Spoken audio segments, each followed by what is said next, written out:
ప్రభు అయిన యేసుక్రీస్తు నామంలో నీ విశ్వాసం అనే ప్రోగ్రాం చూస్తున్న మీరంతైనా ధన్యులు, మీకు వదనాలు, శుభములు. ఈరోజు దేవుని వాక్యంలో నుంచి భక్తులు ఆదికాండంలో అబ్రహాము, ఇస్సాకు, యాకోబులు వీళ్ళ చరిత్రలు మీకు బాగా తెలుసు. యాకోబు యొక్క ఇంటిగ్రిటీ, తన ఎంత యథార్థవంతుడో, ఏ విధంగా తన యొక్క యథార్థతను ధైర్యంగా దేవుడి ఎదుట చెప్పుకోగలుగుతున్నాడో అది ఒక్కసారి చూద్దాం. అది ఏంటి అని అంటే, యాకోబుకి మోసగాడని పేరు, ఎందుకంటే అన్నని మోసం చేశాడని, జ్యేష్ఠత్వపు హక్కుని తీసేసుకున్నాడని, ఆ తర్వాత భయపడిపోయి పారిపోయి తన మేనమామ లాబాను దగ్గరికి వెళ్ళిపోయాడని, రెబ్కాకి చాలా ఇష్టమని అని చెప్పి మనం ఈ స్టోరీ అంతా చదివితే ప్లెయిన్గా తెలిసిపోతూనే ఉంటుంది. అయితే దేవుడు చెప్తాడు, ఒక రాత్రిపూట యాకోబు మేనమామ దగ్గర వెళ్తున్నప్పుడు ప్రయాణంలో చెట్టు కింద పండుకుంటాడు. అప్పుడు రాత్రి దేవుడు స్వప్నమందు ప్రత్యక్షమై ఒక నిచ్చెన మీదకి దేవదూతలు ఎక్కటం దిగటం ఇదంతా చూస్తాడు. చూసిన తర్వాత ఆ స్థలానికి దేవుడు ఇక్కడ ఉన్నాడు అని చెప్పేసేసి, నేను క్షేమంగా వెళ్ళి మళ్ళీ నా దేశానికి నేను వస్తూ ఉన్నప్పుడు నేను ఇక్కడ ఒక బలిపీఠం కడతానని చెప్పి ఒక రాయిని నిలబెట్టి అక్కడ నూనె పోసి అది గుర్తుగా పెట్టుకొని వెళ్తాడు. వెళ్ళిన తర్వాత లాబాను దగ్గర ఆయనకి 2 కుమార్తెలు ఉంటే చిన్న కుమార్తెని ఎక్కువగా ప్రేమిస్తాడు. అయితే లాబాను మోసం చేస్తాడు. పెద్ద కుమార్తెని మొదటగా పెళ్లి చేస్తాడు. 7 సంవత్సరాలు లేయా కోసం, 7 సంవత్సరాలు రాహేల్ కోసం, 6 సంవత్సరాలు మందరలు లాబాన్ కోసం చేస్తాడు. 20 సంవత్సరాలు ఆ మేనమామ దగ్గర పని చేస్తాడు. అప్పుడు ఆ మేనమామ దేవుడు భయం లేదు అతనికి. అయితే ఇక భార్య పిల్లలు అంతా చాలామంది యాకోబు కలుగుతారు. ఇక మన దేశానికి మనం వెళ్ళిపోదాం, ఎన్నాలని ఇక్కడ మీ నాన్నగారి దగ్గర పనిచేసి శాలరీకా అని చెప్పి అనుకుంటారు. ఈ లాబాన్ అనే వ్యక్తి యొక్క వ్యక్తిత్వం ఎలా ఉంది అని అంటే, యాకోబుకి 10 సార్లు జీతం మారుస్తాడు. దానికి విసిగిపోతాడు. ఆ తర్వాత ఎట్లా మాట్లాడతాడంటే, ఎంత క్రూరుడంటే లాబాను, ఏదన్నా పగలపూట అడవి జంతువు వచ్చి మేకల్ని గొర్రెల్ని తినేసి అది నష్టం కలుగజేస్తే ఆ నష్టాన్ని మళ్ళీ యాకోబు దాంట్లోనే వేసేసి తీసుకునేవాడంట. అట్లాంటి బుద్ధి కలిగిన వాడు లాబాను. అయినా అతడు ఎంత పెద్ద మనసుతో, ఏమయ్యా నా జీతాన్ని ఇంత శాలరీ అని చెప్పావు, మళ్ళీ దానిలో కూడా ఇది కట్ చేసేసావు, ఎంత క్రూరంగా ఉంటావయ్యా నువ్వు అని చెప్పి అనుకుంటాడు. ముందుగానే యాకోబు తన భార్య పిల్లలతో ముందుగానే సిద్ధమైపోయి మనం వెళ్ళిపోదాం మన దేశానికి అని చెప్పుకున్నప్పుడు వాళ్ళందరూ ఒప్పుకున్న తర్వాత బయలుదేరదామని అనుకుంటున్నప్పుడు లాబానుతో దేవుడు ఎరగని వాడు దేవుడు కలలో ప్రత్యక్షమై ఆ మాటలు మాట్లాడతాడు. ఏమన్నా తెలుసా, యాకోబుని అతని యొక్క ప్రయాణాన్ని నీవు గనక డిస్టర్బ్ చేస్తే, నువ్వు గనక ఆటంకపరిచి అతన్ని ఏదైనా చేయాలని అనుకుంటావు, జాగ్రత్త, అంటే నిన్ను చంపేస్తా అతనితో ఎక్కువ తక్కువలు మాట్లాడావంటే అని చెప్పి దేవుడు తెలియని వ్యక్తితో, దేవుని భయం ఉన్న ఆ వ్యక్తి కోసం దేవుడు ప్రత్యక్షమయ్యాడు. ఇలాగే కాదు, చాలా సందర్భాల్లో ప్రత్యక్షమయ్యాడు. అబ్రహాం లైఫ్లో కూడా, జీవితంలో కూడా అట్లాగే ప్రత్యక్షమయ్యాడు. ఒక రాజుతో స్వప్నమందు ప్రత్యక్షమై అబ్రహాం భార్య అయిన సారాని నువ్వు ముట్టుకోవద్దు, ముట్టుకుంటే నేను చంపేస్తానని చెప్తాడు. అతనికి దేవుడు తెలియదు. అప్పుడు మళ్ళీ వారు, అయ్యో ఇంత గొప్ప దైవ జనాంగమా వీళ్ళు అని చెప్పేసి వచ్చి పశ్చాత్తాపడి అబ్రహాంను కూడా క్షమాపణ అడుగుతారు. మీరు ఇక్కడి నుంచి వెళ్ళిపోండి, మీరు ఎక్కడ కావాలంటే అక్కడ ఉండండి అని చెప్తారు. అలాగే లాబాన్తో కూడా దేవుడు ప్రత్యక్షమై మాట్లాడాడు. ఆ మాటలు ఒకసారి చూడండి. 31వ అధ్యాయం ఆదికాండం 24వ వచనం. ఆ రాత్రి స్వప్నమందు దేవుడు సిరియావాడైన లాబాను వద్దకు వచ్చి, నీవు యాకోబుతో మంచిగాని చెడ్డగాని పలకకుము, జాగ్రత్త సుమా అని అతనితో చెప్పాను. హల్లెలూయా. అంటే మన ప్రవర్తన దేవుడి దృష్టికి మంచిదే అయితే మన శత్రువులకు కూడా ప్రత్యక్షమై వారిని సరిదిద్ది గద్దించి బుద్ధి చెప్పగలుగుతాడని ఈ లేఖనాలను బట్టి మనకు అర్థమవుతుంది. అంతేకాదు, లాబానుతో మాట్లాడుతూ ఉన్నప్పుడు యాకోబు చెప్తాడు, నీవు నా యొక్క జీతాన్ని 10 సార్లు మార్చేశావు, నా దేవుడే నాకు తోడుగా లేకపోయినట్లయితే నన్ను ఉట్టి చేతులతో పంపించేవాడివి నువ్వు అని చెప్పేసి అక్కడ మాట్లాడాడు. 31వ అధ్యాయం 42వ వచనంలో ఈ విధంగా రాసింది, నా తండ్రి దేవుడు అబ్రహాము దేవుడు ఇస్సాకు భయపడిన దేవుడు నాకు తోడై ఉండని ఎడల నిశ్చయముగా నీవు నన్ను ఒట్టి చేతులతోనే పంపివేసియుందువు. దేవుడు నా ప్రయాసను నా చేతుల కష్టమును చూచి పోయిన రాత్రి నిన్ను గద్దించనని లాబానుతో చెప్పాను. హల్లెలూయా. ఈ యొక్క సంభాషణ మన జీవితాల్లో కూడా మనల్ని ఎవరైనా ఇబ్బంది పెట్టి మనల్ని హేళనగా, చులకనగా, లేకపోతే అవమానాలతో మాట్లాడుతూ ఉన్నప్పుడు మన దేవుడే మన పక్షాన యుద్ధం చేస్తాడన్న దానికి రుజువులండి. హల్లెలూయా. వారు అనుకోవచ్చు మేము గొప్పలం, వాడంతా ఈడంతా వాళ్ళేంటి అని అనుకోవచ్చు. కానీ మన న్యాయ ప్రవర్తనయే దేవుడి ఎదుట సాక్ష్యం పలుకుతుంది అని చెప్పి యాకోబు చెప్పుకున్నాడు. హల్లెలూయా. దాన్ని కూడా మీకు చూపిస్తాను చూడండి. 30వ అధ్యాయం ఆదికాండం 33వ వచనంలో ఈ విధంగా రాసింది. అంటే మనము యథార్థంగా మన జాబ్ని మనం చేస్తూ ఉన్నప్పుడు మనకి గిట్టని వాళ్ళు మన మీద చాడీలు చెప్పి లేకపోతే రకరకాలుగా మనల్ని అవమానించి హింసించినప్పుడల్లా మనము చేసిన ఆ న్యాయ ప్రవర్తన ఆ జీవితానికి దేవుడే సాక్షి అని చెప్పుకోగలిగిన ధైర్యం మనకు ఉండాలి. హల్లెలూయా. ఆ మాట చూడండి. ఇక మీదట నాకు రావాల్సిన జీతంను గురించి నీవు చూడవచ్చినప్పుడు నా న్యాయ ప్రవర్తనయే నాకు సాక్ష్యమగును. హల్లెలూయా. అక్కడ ఒక నిబంధన కుదుర్చుకున్నారు లాబానును యాకోబు. ఏంటి అని అంటే, లాబానికి ముందే చెప్తాడు ఈసారి పొడలగలిగినవి నా జీతమగును అని చెప్పినప్పుడు అలాగే లాబాను ఒప్పుకొని వెళ్ళిపోతాడు. ఇక పొడలు కలిగిన మేకలు గొర్రెలు ఎక్కువ పుట్టంగానే లేదు పొడలు కలిగిన ఈసారి కాదు, ఈసారి నాయి పొడలు కలిగిన ఈసారి నీ మచ్చలు అలాంటివి ఉన్నవి ఏదైతే ఉంటే అది నీ జీతం అవుతుంది అంటాడు. సరే అట్లాగే కాని అంటాడు. మళ్ళీ రెండోసారి వచ్చినప్పుడు పొడలు మచ్చలు కలిగినవి ఎక్కువగా మళ్ళీ యాకోబుకి వస్తాయి. లేదు మళ్ళీ ఈసారి ఇది కూడా నాదే అని పిల్లలాటలాడి నిబంధనను మీరి చదవండి, కాకపోతే మీరే చదువుకోండి. 31వ అధ్యాయం ఇట్లా ఉంది, 7-8 వచనాలు. మీ తండ్రి నన్ను మోసపుచ్చి 10 మార్లు నా జీతం మార్చాడు. అంటే ఎంత క్రూరుడో చూడండి. అట్టి క్రూరుడి కింద నలిగిపోయాడు పాపం యాకోబు 20 సంవత్సరాలు. అయినను దేవుడు అతన్ని నాకు హాని చెయ్యనేయలేదు. అట్లాంటి క్రూరం కలిగిన మనిషి వ్యక్తిత్వం ఉన్నప్పటికీ నీ దేవుడు నాకు తోడై ఉన్నాడు కాబట్టి నాకు హాని కలుగనివ్వలేదు. నా ప్రియ సహోదరులారా, మీరు ఎన్ని ప్రాబ్లమ్స్ గుండా వెళ్తున్నా, లేకపోతే కుటుంబ సమస్యలే అయినా, లేకపోతే రక్త సంబంధికుల నుంచి బాధలైనా, స్నేహితులలో వ్యాపారాల్లో స్నేహితులు మోసం చేస్తున్నా, ఎట్టి పరిస్థితుల్లో ఉన్నవారైనప్పటికీ నేను చెప్పే హితోపదేశం ఏంటి అంటే, దేవుడి సన్నిధి మనం యథార్థవంతులంగా న్యాయ ప్రవర్తనగా బ్రతికిన ఎడల దేవుడే మనకి సాక్ష్యం అవుతాడు. వాళ్ళు వీళ్ళ సాక్ష్యం, లేకపోతే ఆ కోర్టులో ఈ కోర్టులో న్యాయం కరగాలి అంటే ఎక్కడ జరగదు. నేను చెప్తున్నాను, దేవుడే మనకి న్యాయం తీర్చి మనకి సమాధానం ఇచ్చి ఆయన మనల్ని ఆస్వాదించాలి. ఈ విధంగా జరిగించాడు కాబట్టి ఈ లేఖనాల్ని మీరు చదవండి అని చెప్పి ప్రోత్సహిస్తున్నాను. అయినను అతడు పొడలు గలవి నీ జీతమగునని చెప్పినట్లా అప్పుడు మందలన్నీ పొడలు గల పిల్లల్ని నేను మళ్ళీ మార్చాడు నిబంధన. లేదులే ఈసారి చారలు గలవి నీ జీతమగునని చెప్పినట్లా అప్పుడు మందలన్నీ చారలు గల పిల్లల్ని ఈయనను. ఎంత చూడండి, ఇంత మారుస్తున్న యాకోబు పక్షాన దేవుడుండి ఈ విధంగా మార్చుకుంటూ అభివృద్ధి చేసుకుంటూ వచ్చాడు. అంతేకాదు ఒక టెక్నాలజీని దేవుడు కళ ద్వారా యాకోబుకి చూపిస్తున్నాడు. అది ఏంటి అని అంటే, ఇది మీరు చాలాసార్లు చెప్పాను ఈ ఎపిసోడ్లో, మరి ఇంకొకసారి చెప్తున్నాను.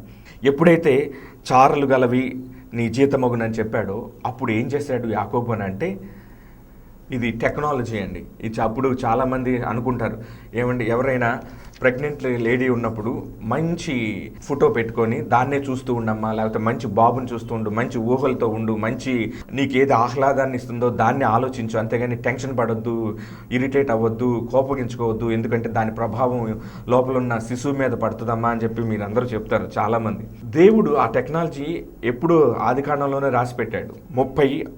36 వచనంలో నుంచి ఇట్లా ఉన్నాయి. తనకును యాకోబునకు మధ్య 3 దినముల ప్రయాణం అంత దూరం పెట్టెను. లాబాను యొక్క మిగిలిన మందను యాకోబు మేపుచున్నాడు. అక్కడికి సరే ఒక నిబంధన వేసుకొని ఇట్లా పుట్టినయని నాయి, ఇట్లా పుట్టినయని నీ అని చెప్పేసి ఒక నిబంధన పెట్టుకున్నారు. అయితే మరి యాకోబు పెరగాలి. ఆ గొర్రెలన్నీ యాకోబుకి ఏ డిస్క్రిప్షన్ ఇచ్చాడో అవే ఎక్కువ పుట్టాలి, అప్పుడే ఐశ్వర్యవంతుడు అవుతాడు యాకోబు. మరి అవి పుట్టాలి అంటే లోపల ఉన్న వాటి జెనెటిక్ కోడ్ను మార్చాలి. డిఎన్ఏని ఎలా మారుస్తున్నాడో ఇక్కడ చూసిన తర్వాత మనకి అర్థమవుతుంది. అందుకని దైవజనులు చెప్తారు, గొప్ప దర్శనాలు చూడండి, గొప్ప ఊహలను ఊహించుకోండి, గొప్ప కళలు కనండి. ఎందుకు అంటే నువ్వు ఏది ఊహిస్తున్నావో, ఏది కళలు కంటున్నావో, ఏది నిదానించి చూస్తున్నావో దానినే దేవుడు నీ ఎదుట తీసుకొస్తాడు, చేస్తాడు. ప్రతిరోజు దాన్ని తాగుతూ ఉండు విశ్వాసంతో అని చెప్తాడు. ఈ టెక్నాలజీని మీ జీవితంలో ఉపయోగించుకుంటే మీ జీవిత యొక్క దిశదశలు, స్థితిగతులు అన్నీ నిశ్చయముగా మారిపోతాయి. God will change your socio economic status. Hallelujah. నీ యొక్క పరిస్థితులను, నీకున్న చుట్టూ ఉన్న ఆ యొక్క కండిషన్స్ని, ట్రాన్స్పోర్ట్ సిస్టమ్ని, నీకుండే ఇంట్లో ఉండే ఫర్నిచర్ని మొత్తాన్ని మార్చేస్తాడు. దేవుడిని నమ్ముకునే బిడ్డలు ఐశ్వర్యవంతులు, యథార్థవంతులే అవుతారు. కానీ ఇక ఎప్పుడు ఏది లేదు అని చెప్పి యాకరువు పెట్టే భాషలో దేవుని బిడ్డలు ఉండరు. దానికి ఇదే నిదర్శనం. హల్లెలూయా. యాకోబు చీనారు, జంగిసాలు అనే చెట్లు చువ్వలను తీసుకొని ఆ చువ్వలలో తెల్లచారలు కనపడుచున్నట్లు అక్కడక్కడ వాటి తొక్కలు ఒలిచి మందలు నీళ్లు తాగి వచ్చినప్పుడు అవి ఆ చూలు కట్టుటకు అతడు తాను ఒలిచిన చువ్వలను మందలు త్రాగుటకు వచ్చి కాలవల్లో నీళ్ల గాలల్లోనూ వాటి ఎదుట పెట్టగా మందలు ఆ చువ్వల ఎదుట చూలు కట్టి చారలైనను పొడలైనను మచ్చలు గల పిల్లలనే ఈనెను. హల్లెలూయా. అంటే వాటిని ప్రభావితం చేస్తున్నాడు. ఎలాగూ అవి రోజు నీళ్లు తాగటానికి వచ్చినప్పుడు ఈ మచ్చలు చారలు కలిగిన ఈ బెరడులు ఉంటాయి కదా, చెట్టు బెరడులను తీసుకొని ఆ నీళ్ళ దగ్గర పెట్టినప్పుడు ఆ వాటి యొక్క ఇమేజ్, వాటి యొక్క చిత్రం ఏదైతే ఉంటుందో అది ఆ గొర్రెలు మేకల యొక్క కళ్ళల్లోకి వెళ్ళిపోయి అవి పుట్టి ఈయనే ఆ పిల్లల మీదకి వాటి యొక్క స్కిన్ కలర్ మారిపోతుంది.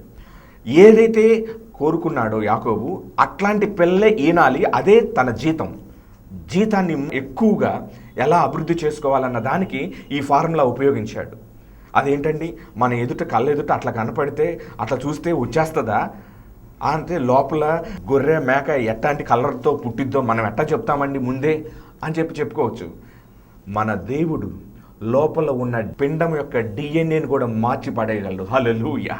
ఆఫ్రికా దేశంలో అయితే ఒక కట్టుబాటు ఉంది, కంపల్సరీగా వాళ్ళకి మగ అబ్బాయి కావాలి. అయితే ఒక ఫ్యామిలీలో ఒక ఆమెకి 4 అమ్మాయిలే పుట్టారు. ఆయన చెప్పాడు, ఈసారి కనుక అమ్మాయి పుట్టేస్తే నేను వదిలేస్తాను అని చెప్పేసి ఒక నిబంధన పెట్టుకున్నారు. అయితే స్కాన్ చూపించారు. స్కాన్ చేస్తే ఆ యొక్క 5వ ఒక బేబీ కూడా అమ్మాయే అన్నట్టుగా తెలిసిపోయింది. ఇంకా నా భర్త నన్ను వదిలిపెట్టేస్తాడు ప్రభువా అని చెప్పేసి ఆ యొక్క శిశువుని లోపలగా ఉన్నప్పుడే 5వ నెలలోనే 6వ నెలలోనే ఉన్నప్పుడు దేవుడి సన్నిధిలో ఉపవాస ప్రార్థన చేసి ప్రభువా మా ఆయన వదిలేస్తాను అంటున్నాడు అయ్యా, ఎందుకంటే అబ్బాయి పుట్టకపోతే ఇంక నువ్వు నాకు అవసరం లేదంటున్నాడు అయ్యా, నువ్వేం చేస్తావు నాకు తెలియదయ్యా, ఈ యొక్క పిండాన్ని నువ్వు మార్చయ్యా, నువ్వు యేసు నామంలో ప్రభువా నువ్వు మగ పిల్లవాడిని నువ్వు నాకు ఇవ్వండి అయ్యా అని చెప్పేసి పట్టుదల కలిగి ఉపవాసం ఉండి ప్రార్థన చేసింది. లోపల దేవుడు మొత్తాన్ని మార్చేసి ఆమెకి అబ్బాయిని అనుగ్రహించాడు. హల్లెలూయా. అతడు ఇది ఎలా జరిగింది, మొన్నేమో స్కానింగ్లోనేమో అమ్మాయిని తేలింది, కానీ నువ్వు ఎట్లా అబ్బాయిని కన్నావు, ఏదైతే ఏం లేదు నువ్వు అబ్బాయిని కన్నావు, నువ్వు నీ భక్తి నీకు సహాయం చేసిందని చెప్పేసి ఆమెని ఎంతగానో దీవించాడంట. మన జీవితాల్లో కూడా అంతే. మనం ఏది చూస్తున్నాం అనేది చాలా ఇంపార్టెంట్. ఈ టెక్నాలజీ అందరూ ఉపయోగించలేరు, కానీ మనం ఉపయోగించుకోవచ్చు. అందుకని మనం ఏం మాట్లాడుతున్నాం, ఏం విశ్వసిస్తున్నాం, ఏం చూస్తున్నాం, ఏం ఊహిస్తున్నాం అనేది చాలా చాలా విలువైంది. ఇది మీరు నమ్మకపోతే మీరే దురదృష్టవంతులు. నమ్మి నా జీవితం యొక్క పోకడ, నా దశలు, నేను చనిపోయే టయానికల్లా నేను ఎంత విస్తరించి, ఎంత అభివృద్ధి చెంది, ఎంత గొప్పగా ఆస్వాదించి ఉండాలో నేను ముందుగానే ఊహించుకుంటాను, నా దేవుడు నాకు చేస్తాడు అనేది నువ్వు నమ్మి తీరాలి. దానికి ఉదాహరణ ఇదే. అప్పటి వరకు 20 సంవత్సరాల వరకు కూడా జీతం మార్చేసి ఎన్ని 10 సార్లు మార్చేశాడు, కానీ ఎక్కువ ఐశ్వర్యవంతుడు అవ్వలేదు. అయితే స్వప్నమందు దేవుడు ఈ టెక్నాలజీని ఇచ్చాడు యాకోబుకి. యాకోబు నువ్వు ధైర్యంగా ఉండు, అవి నీళ్లు తాగటానికి వచ్చినప్పుడు ఈ జంగిచారు ఆ బెరడుని ఆ నీళ్ళ దగ్గర పెట్టేసాయి, అవి బలంగా ఉన్నప్పుడే పెట్టు. వాటి యొక్క ఇమేజీ వాటి యొక్క జెనెటిక్ కోడ్ మీద పడుతుంది, వాటి యొక్క క్రోమోజోములు మారిపోతాయి, నీకు కావాలనుకున్నది అవి వస్తాయి అని స్వప్నమందు దేవుడు తనకి బోధించాడు. టెక్నాలజీ అలాగా అభివృద్ధి చెందింది. ఎప్పుడైనా సరే మన క్రియేటివ్ థాట్స్ కానీ ఏదైనా గొప్ప ఇన్స్పిరేషన్స్ రావాలి అని అంటే అది పరిశుద్ధాత్మ చేతిలో ఉంది.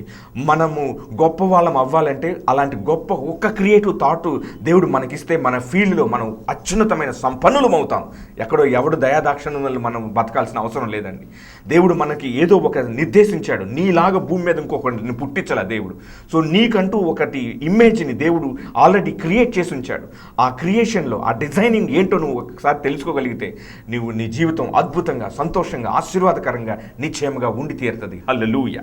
దేవుడు చెప్తున్నాడు, ఎవరిని నేను అంటే నీవు ఈ యొక్క ఏశావుకి భయపడి పారిపోయి వచ్చావే, అప్పుడు నువ్వు చెట్టు కింద పండుకున్నప్పుడు నేను దర్శనమిచ్చానే ఆ దేవుడిని నేను అని చెప్పి యాకోబుకు మళ్ళీ పరిచయం చేసుకుంటాడు తన్ను తాను.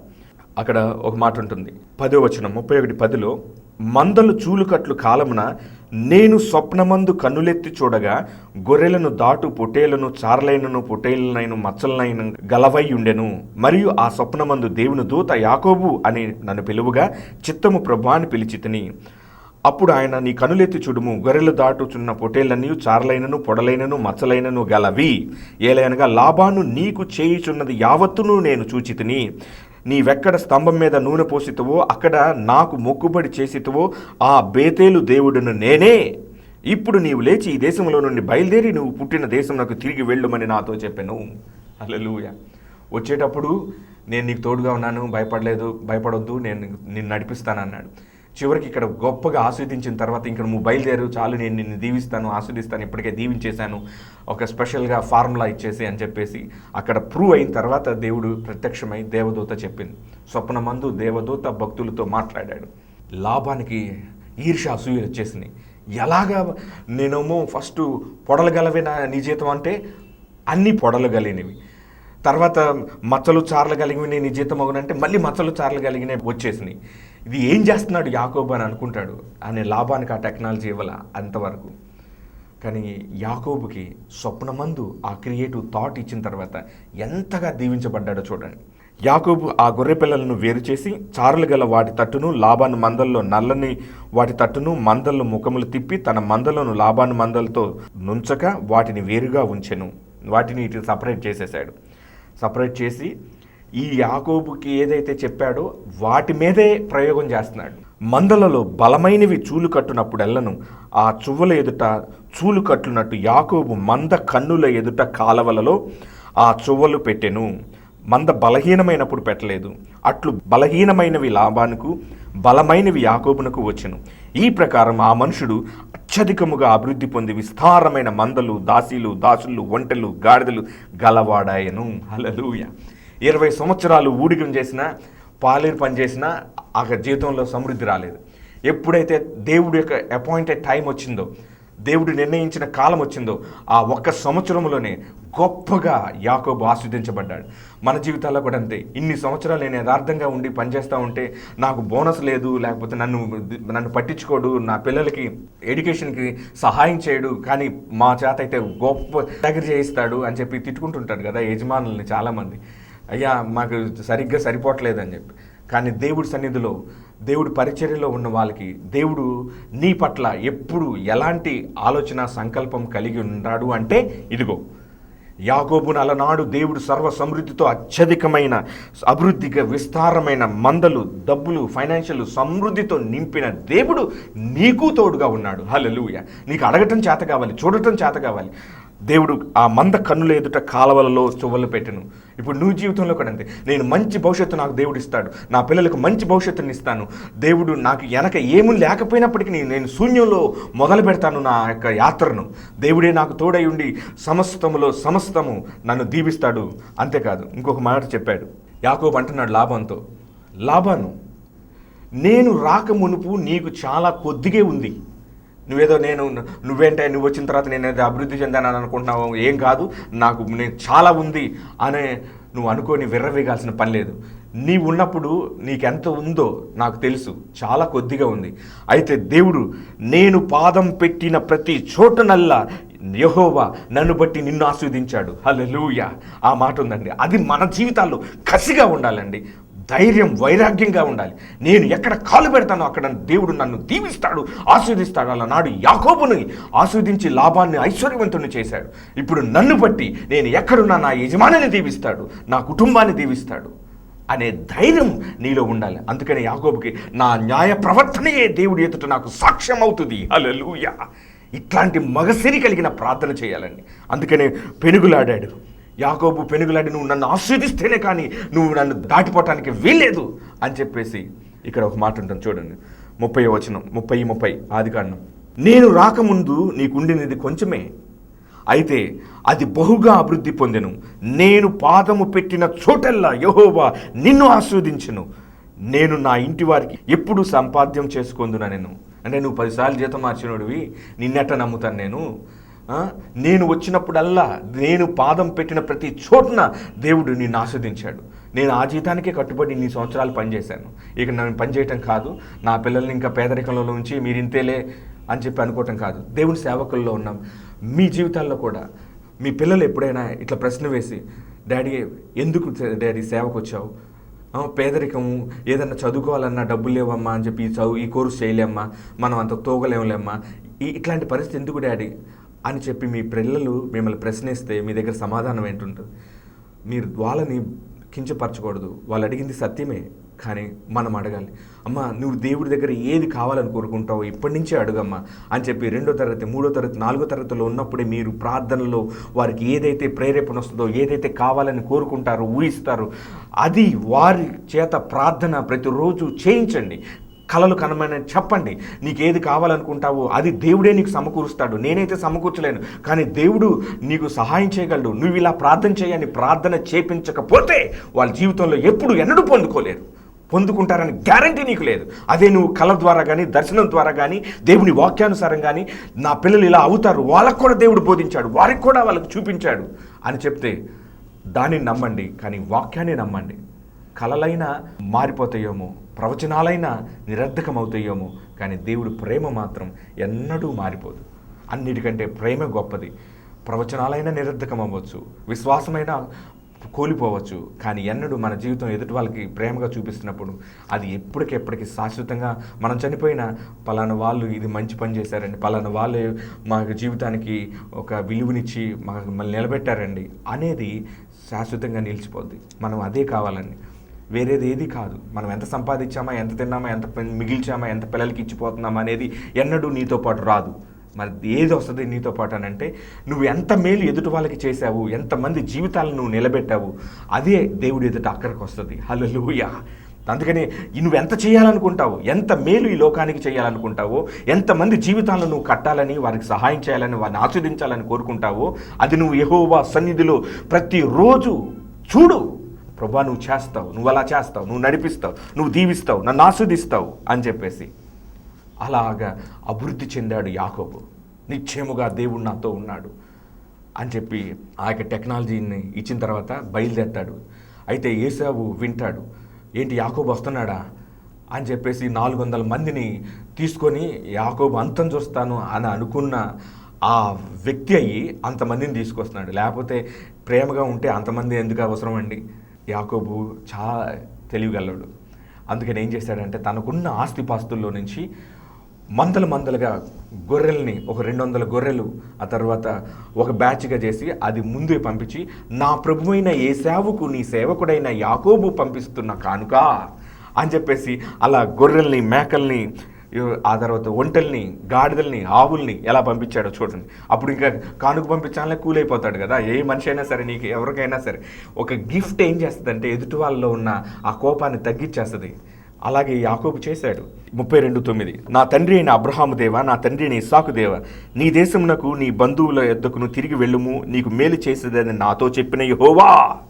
ఇక్కడ ఇట్లాంటి ప్రార్థన చేయాలండి. నువ్వు చెప్పితివే, నువ్వు అంటివే అనేది ఎప్పుడైనా మన కోపం వచ్చినప్పుడు ఎదుటి వాళ్ళు మాట్లాడతాం కదా, రిక్వెస్ట్గా అడుగుతామా?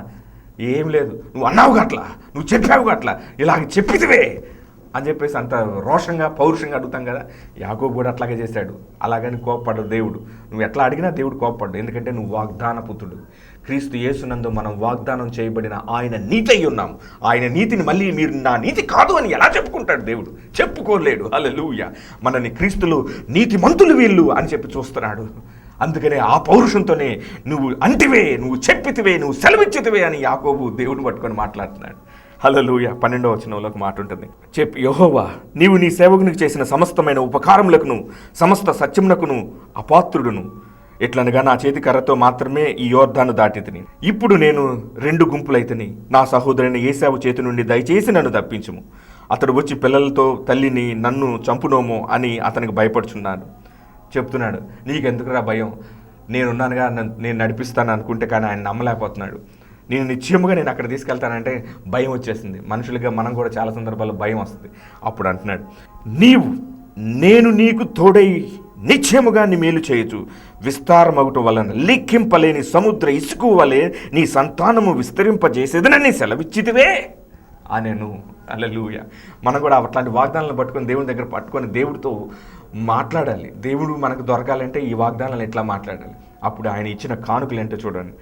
ఏంటి, 20 సంవత్సరాలు వచ్చినా జీతం మార్చి ఇక మాకు సరిపోవట్లేదని అనుకున్న వారు ఒక్క సంవత్సరంలో, మరి దాని టైం పీరియడ్ రాయలేదు, కానీ ఎంత కానుక ఏసావుకు పంపిస్తున్నాడో చూడండి.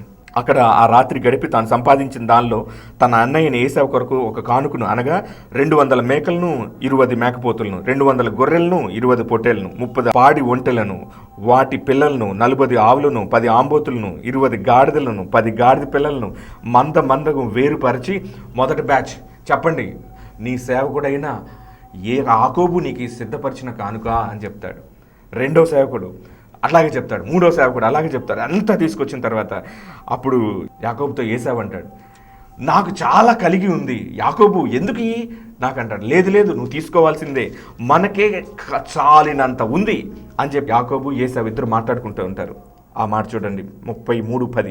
యాకోబు ఇట్లా, నీ కటాక్షం నా మీద ఉన్నాడలా చిత్తగించి నా చేత ఈ కానుక పుచ్చుకొనుము. దేవుని ముఖము చూచినట్లు నీ ముఖము చూచితిని, నీ కటాక్షం నా మీద వచ్చింది కదా, నీ యొద్దకు తెచ్చిన ఈ కానుకను చిత్తగించి తీసుకుము, దేవుడు నన్ను కనికరించును అని చెప్తాడు. 9వ వచనంలో ఏసావు అంటాడు, సహోదరుడు నాకు కావాల్సినంత ఉంది, నీది నీవే ఉంచుకోమని చెప్తాడు. లేదు నువ్వు తీసుకుంటేనే కానీ నాకు మనశ్శాంతి సంతోషం ఉండదు అని చెప్పేసేసి యాకోబు ఏసావుతో అంటాడు. వారు బహుగా ఆస్వాదించబడిన ప్రజలు. యాకోబుని దీవించాడు దేవుడు ఆ కాలంలో. నేడు కూడా ఈ కాలంలో ఈ టెక్నాలజీ డెవలప్ అయిన ఈ హైటెక్ యుగంలో కూడా దేవుడు నిన్ను అంత గొప్పగా దీవిస్తాడు, ఆస్వాదిస్తాడు. ఆయన లేఖనాలే మనకు ఆధారం. అందుకని దేవుడి సన్నిధిలో గొప్ప డ్రీమ్ని, గొప్ప కళని దేవుడి సన్నిధిలో మీరు తెచ్చుకోండి. జీవిత దిశదశల్ని మార్చేస్తుంది. అన్ని కళల మీద ఆధారపడమని కాదు నేను చెప్పేది, వాక్యం మీద ఆధారపడండి. దేవుడు మిమ్మల్ని దీవిస్తాడు. క్షణం ప్రార్థన చేద్దాం.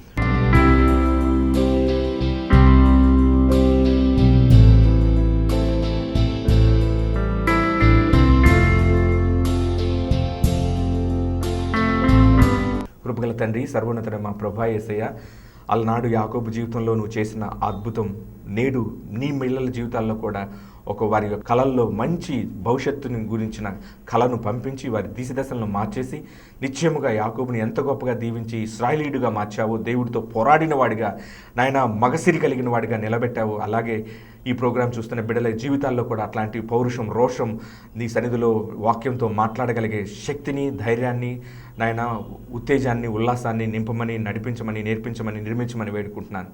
అన్ని విషయాలు తోడై నడిపించి మహిమ, ఘనత, ప్రభావం నువ్వు మాత్రమే పొందుకోమని నజరేయుడైన యేసు దివ్య నామమున అడిగి వేడుకుంటూ ప్రార్థిస్తున్నాం తండ్రి, ఆమెన్.